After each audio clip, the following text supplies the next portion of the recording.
for December 6th. Our poem is called The Ballad of the White Horse by G.K. Chesterton. And well may God with the serving folk cast in his dreadful lot. Is not he too a servant? And is not he forgot?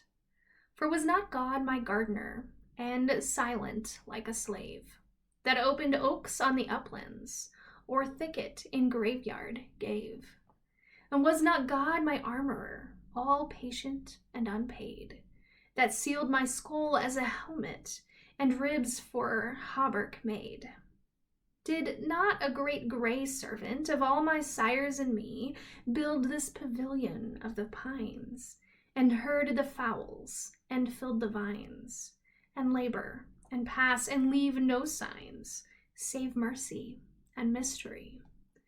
For God is a great servant, and rose before the day, from some primordial slumber torn, but all we living, later born, sleep on, and rise after the morn, and the Lord has gone away. On things half sprung from sleeping, all sleeping suns have shone. They stretch stiff arms, the yawning trees, the beasts blink upon hands and knees. Man is awake, and does, and sees, but heaven has done and gone. For who shall guess the good riddle, or speak of the holiest, save in faint figures and failing words? Who loves, yet laughs among the swords, labors, and is at rest? But some see God like Guthrum, crowned with a great beard curled. But I see God like a good giant, that, laboring, lifts the world. Most of us could no longer be accused of taking our servants for granted, but this poem still gives us a double challenge. The ones who serve us, who prepare our ready meals, sew our clothes, light our fires, not by kneeling on our own hearths, but by drilling and toiling in danger for the oil we burn, or working all day in factories and packing plants.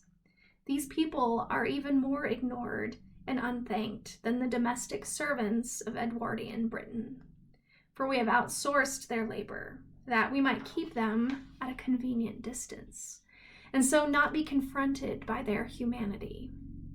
As we begin, through Advent, to make the many purchases that seem to be a necessary prelude to Christmas, it may be that this poem will prompt us to remember, to give thanks, and to pray for the great gray servants who have put these goods in our hands. The second challenge is, of course, to remember God, God's self, the great servant who is continually about love's austere and lonely offices on our behalf, who, though he was in the form of God, did not regard equality with God as something to be exploited, but emptied himself, taking the form of a slave, being born in human likeness.